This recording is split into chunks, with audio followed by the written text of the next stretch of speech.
Thank you for joining us for this CALE 50th anniversary session on Let the CACE Standards Be Your Guide for Assessing College-Level Learning Outside Your Classrooms. CACE stands for Consortium for the Assessment of College Equivalence.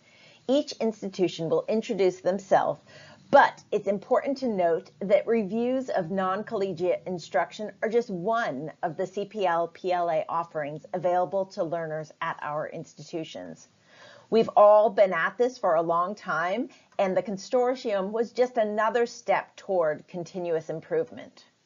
When it comes to CPL, there is no silver bullet, so the menu of options must continue to evolve to meet the ever-changing needs of our students. Hello, I'm Linda Wilder, Director of Credit for Prior Learning at Charter Oak State College, Connecticut's public online college. We've been serving adult students since 1973 and awarding them credit for the college-level learning they obtain outside the traditional college classroom has always been an important part of that. We have a robust menu of options for students to earn credit for prior learning, including exams, portfolios, military and other credit from ACE and NCCRS credit recommendations, as well as our own credit reviews of professional credentials and training programs. Hello, I am Melissa DeBloy, Director of Prior Learning Assessment at the Vermont State Colleges System. I am based at Community College of Vermont in Winooski, where we administer the PLA programs for the full state colleges system. Our PLA program started in 1975 with portfolios, and we expanded to reviews of non-collegiate instruction in that same decade. We added individual course challenge and standardized exams in the 80s and 90s and continue to offer that full menu of options today.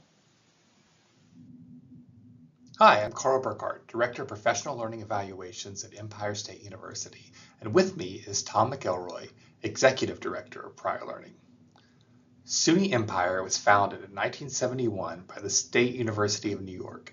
Since then, we have become the largest provider of online education in the State of New York University system. From the beginning, we focused on non-traditional students, flexible learning opportunities, and individualized degrees.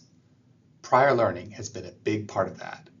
We accept a wide range of standardized exams, ACE and NCCRS evaluations, and have a robust process of individualized credit for prior learning that is based on evaluator interviews.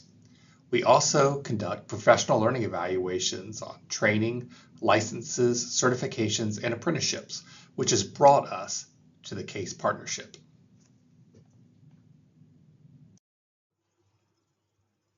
Hi, I'm Tom McElroy, Executive Director of Prior Learning at Empire State University. In his introduction, Carl Burkhart provides details about the use of CPL at Empire State. I'll just add that yearly, over half of our 2,500 or so graduating students make use of some form of CPL, with over 40,000 credits awarded. Beyond that, I'll provide some information about SUNY and Empire's place within it.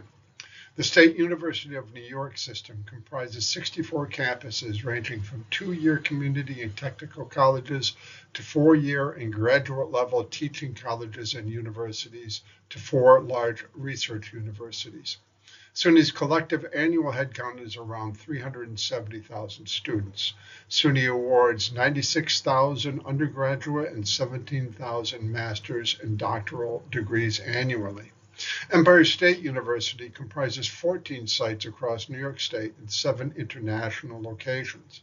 Empire was conceived in 1970 by a group led by then SUNY Chancellor Ernest Boyer as an independent study college designed to provide a primarily non-traditional student population the opportunity to work with faculty advisors to build individualized degree programs around acquired learning, whether that learning was transcripted or experientially gained and assessed.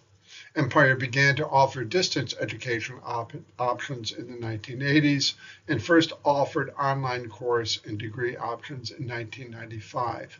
Today, Empire offers a large number of structured programs and awards degrees from associate to doctorate. Empire still provides students with the opportunity to create an individualized degree, an option that about 40% of our undergraduates choose. 98% of Empire's approximately 16,000 students study online, making us the premier online institution within the SUNY system. I'm Rachel Cooper. I'm the Assistant Director in the Office of Professional Learning Review at Thomas Edison State University, one of New Jersey's senior public institutions of higher learning. 52 years ago, when Thomas Edison State University was established, it embraced a radical mission that resonates with me, which was to reimagine higher education for adults. I've been in higher education for over 20 years and over 10 years conducting reviews, and I'm excited for what's next at not only my institution, but more so what we can accomplish in the years ahead collectively.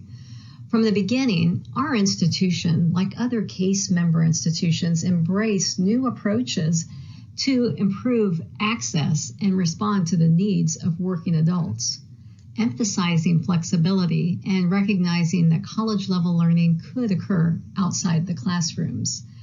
Conducting reviews is one of our most powerful and innovative ways of increasing student access to credits, if I might say. We also have one of the most generous transfer credit policies in higher education, offer our own credit by exam program, TCEP, and from the beginning have always focused on degree completion for working adults, as we continue to do so today.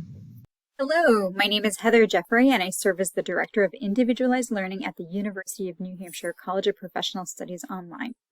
Formerly known as Granite State College, the UNH College of Professional Studies has embraced the prior GSC legacy in working with adult post-traditional populations to attain college education. Our work to evaluate prior learning experience has spanned nearly 3 decades, starting with our original institution for lifelong learning beginning in 1972. Following our merger with UNH in 2023, CPSO is now strategically aiding in-state institutions developing their prior learning programs. In addition to accepting ACE and NCCRS credits in transfer, UNH CPSO is also conducting institutional validations, performing student portfolio evaluations, and we share a community of practice with our other CACE institutions. Thanks so much for joining us today. I'm going to share some background, along with a bit of our history. We invite you to read more about that in the preamble to our standards. The Consortium for the Assessment of College Equivalents, or CACE as we like to call ourselves, was birthed out of the long-standing informal relationships our schools have enjoyed. We were all established in the 1970s to serve adult learners, and each of us have policies and practices in place to recognize the college-level learning those students bring with them, so we can award them the college credit they deserve. Eventually, we realized the need to come together formally as a consortium of like-minded institutions, and we developed an agreement to increase the availability of credit to our students and establish some agreed-upon standards for the review and recommendation of credit by each of our institutions. Thus, we made it official, with the signing of our first MOU in 2015 with the following mission statement.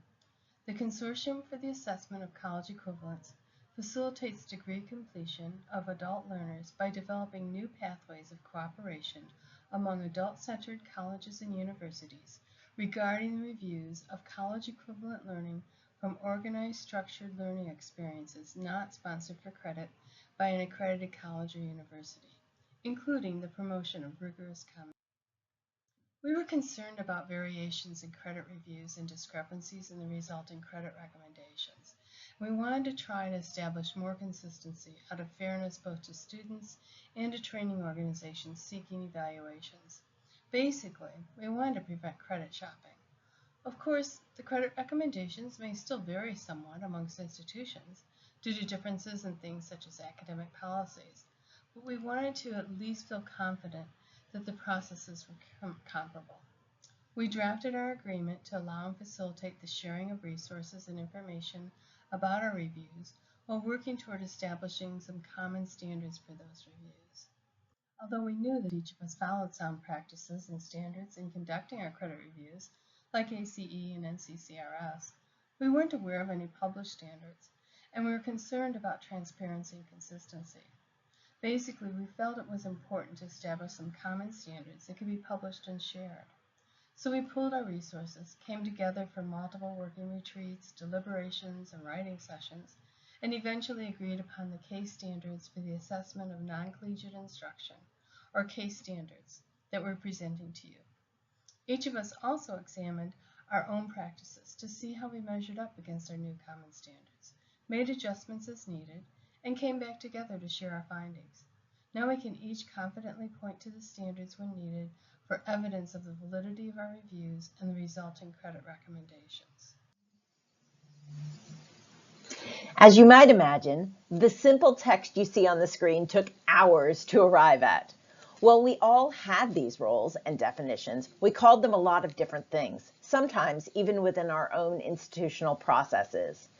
While we haven't resolved all inconsistencies, coming to consensus on this terminology gave us a baseline language for the standards and allowed us to begin implementing the terms in our own individual programs. Hello, I'm Tom McElroy, Executive Director of Prior Learning at Empire State University, one of 64 campuses within the State University of New York system. The CACE agreement establishes 8 administrative standards for conducting, maintaining, and documenting evaluations of non-collegiate structured learning experiences. These standards require that policies and procedures be approved through accepted institutional practices, are transparent to all parties, and are uniformly applied throughout all arms of the institution.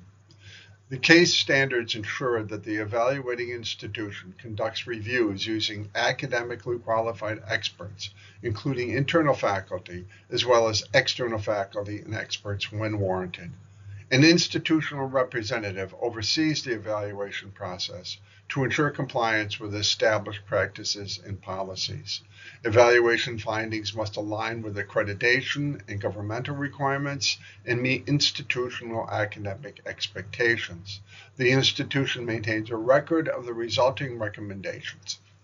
These standards have been especially helpful in framing our policies and practices within a large statewide system. With little competition within the system, Empire State, since its inception in 1971, has championed most forms of CPL.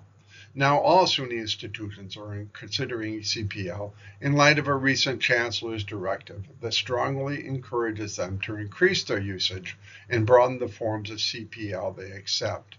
While some of the more traditionally focused institutions struggle to understand the various forms of CPL, others are looking to expand their current use of such forms as ACE and NCCRS evaluations or standardized and departmental testing by conducting their own evaluations of credentials or training, relying on general policy and using ad hoc practices rather than on specific standards. In my 30 years directly involved with CPL and dealing with divergent attitudes and expectations across individuals and institutions, I've come to greatly value having a solid set of specific standards in place to augment generally broader CPL policies and to provide validity, authority, and consistency in conducting these sorts of evaluations. Thanks. Communication with sponsors is important. It's all about setting expectations, and in particular, it is important for sponsors to understand what kinds of materials they will need to provide and the level of access that we may need to give to their learning management system or training programs. It's also important to give them a realistic expectation of the range of credits possible and the standards that we are using to make decisions. We try to shape expectations by comparing their training with other evaluations that we have done in the past. We also use the Carnegie Unit as a very, very rough guide for shaping expectations. Shaping these kinds of expectations are really important in letting sponsors know the resources they're going to need to provide for each institution to conduct and maintain an evaluation. And we have found that when we set the expectations up front, many sponsors are willing to make adjustments to their assessment or documentation practices in order to increase the likelihood of credit being awarded. With regards to learning experience oversight, the sponsor and not a third party has full administrative control over the learning experience being evaluated. This means that the sponsor defines successful completion of the learning experience and has methods in place to assess and verify that completion. Further, the sponsor is responsible for developing, administering, assessing, and delivering the learning experience by appropriate individuals with industry experience or education.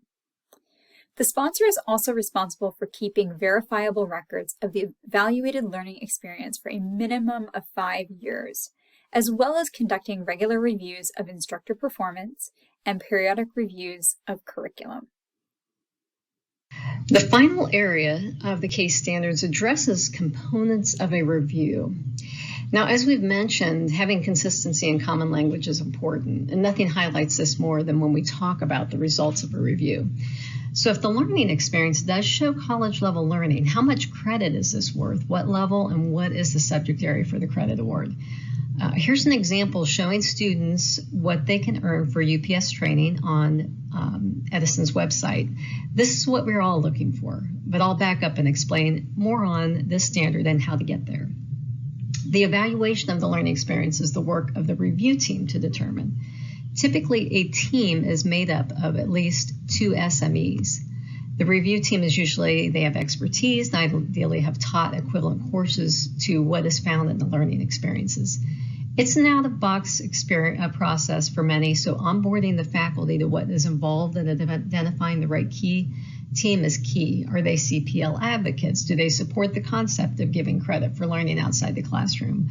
Are there any conflicts of interest? These are just a few examples of what to consider when pulling a team together to work on the review. Now, the review itself could be of many types of learning experiences. It could be a local training program, a registered apprenticeship, a national credential or course. In all cases, the learning experience should be defined and measurable. Once that's determined, it's time to conduct the review. The review team looks at whatever the sponsor can provide. This could include access to an online portal, videos, lesson plans, outcomes, objectives, instructor qualifications, training materials, and most importantly, how the learning experience is being assessed. As you can imagine, what is provided varies greatly from sponsor to sponsor. So those coordinating the review at the institution will want to also think outside the box when gathering materials to ensure that they get everything that they need for the team to review. Also, if there are multiple locations, different instructors, or online and in-person or hybrid for the same learning experiences, the team looks for consistency basically across time, mode of delivery, location, and instruction. Finally, the main team deliverable is a formal written report. Having a standard report format ensures consistency in record keeping. In those instances where a student at another member school is seeking credit for a Thomas Edison State University review, the report is shared with the member institution to create their own equivalencies at their own institution. There are several key elements, as you will see here in this template credential report example. This report typically includes descriptions of the learning experiences, prerequisites, major topics, methods of delivery, assessment criteria, credit recommendations, including subject area, level, number of credits, along with the team rationale for the credit. As many of the CACE member institutions were regional offices for ACE, you will see our institutional reports overlap and contain some of the same basic information found on the ACE website. Reports with one another, having common language and common recommendations is great for better communication and connection with our colleagues, our counterparts at sister institutions, and on behalf of those students. Ultimately, the more reviews we share, the more time and money it saves students when getting credit for the learning experiences and not having to register and pay for courses. Here's an example of a SUNY reviewed that is highlighted on TESU's website. After coming to consensus on the standards, we each mapped our processes to them, which I think we all found beneficial. That helped me see where we could use some tweaking and make improvements internally here at Charter Oak. For example, some of our processes were not formalized in writing very well, and even our written procedures were scattered amongst multiple documents. Now everything is pulled together and documented for easy reference. Another thing the mapping process pointed out was that we didn't have a formal written appeal process in place, and others in the group shared theirs for me to reference as I worked on getting ours formalized. Honestly, that's been one of the best things about CASE. It's great having this group to consult with and how we serve as a sort of brain trust and community practice for each other. Many of us do this CPL work in near isolation in our small, often one-person offices, and there's even fewer of us doing these credit reviews. So it's wonderful to have colleagues like these that we can reach out to. Maybe you're starting to think, well, we do a lot of this at our institution, or our process seems to overlap quite a bit, but maybe we're missing some things or would like to improve our practices. Or you may be thinking, well, I could see this would help our students and want to begin engaging stakeholders at your institution, but have no idea where to start. We'd like to share a tool with you that may help. The document contains each of the 4 sections of the CACE standards, with each statement listed in the boxes on the left-hand column. You'll see next to each statement there are 3 columns, one to document your current practice, one to list any documents you use pertaining to that statement, and one to identify any actions you need to take. I'll go through an example of what we do here at TESU to give you an idea how to identify if the items in column 1 are happening already at your institution, or what department may need to get involved, or what you may need to ask for. Now we'll take a look at what TESU's mapping looked like. Here you'll see the statement under the components of the review section. The review team determines the depth and breadth of the learning and recommends with justification the level of learning, the subject of learning, and credit amount as warranted. As you'll see here, I've written down our current institutional practices and noted associated documents.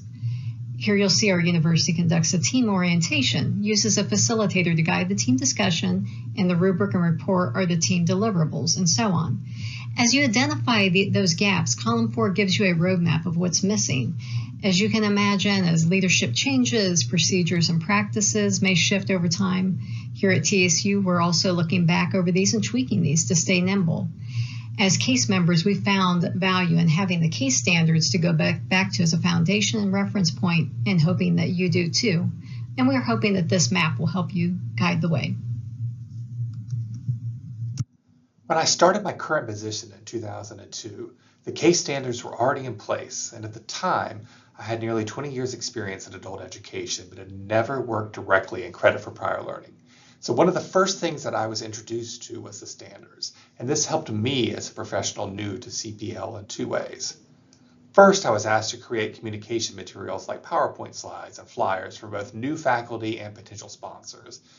So in thinking about how to do this, I looked closely at the standards because they're a succinct way to explain the principles behind the process. Of course, I did not use them word for word because you have to think about the audience, but instead I adapted and summarized them and included examples from previous reviews and illustrated how standards could be applied. And ever since, I found this to be a helpful way to communicate with partners and faculty, always looking for analogous reviews that we have done in the past and using them to explain the principles and standards that we use in these evaluations. It also helps maintain consistency from one review to another because we frequently use different faculty based on the topic we are evaluating. So the second way that the standards have been helpful to me as a relatively new person is the way that we use rubrics based on standards in the course of a review. So our faculty use these rubrics to actually make decisions in these evaluations. But I found that it's helpful to use the standards as a way to organize the material that we get from sponsors. It's often voluminous, so I've created a document for each review based on the standards and our rubric. And as we organize the materials, I try to show how the materials address or do not address the standards. And the faculty reviewers make the ultimate decision. But I found that it's important to make sure that we are addressing each of the relevant questions. It helps us to make follow-up requests for more materials or to suggest improvements to the training program. And finally, addressing the standards as we are reviewing the material also makes it easier to draft our final report. We've copywritten the standards, allowing others to use them in their entirety. So feel free to go ahead and use them in your own work, just don't make any edits. If you're considering expanding your CPL offerings to partner up with a local training sponsor, make credit available for their program completers, or to make credit available for credential that you see a number of your incoming students have, then we hope the standards can help inform your work.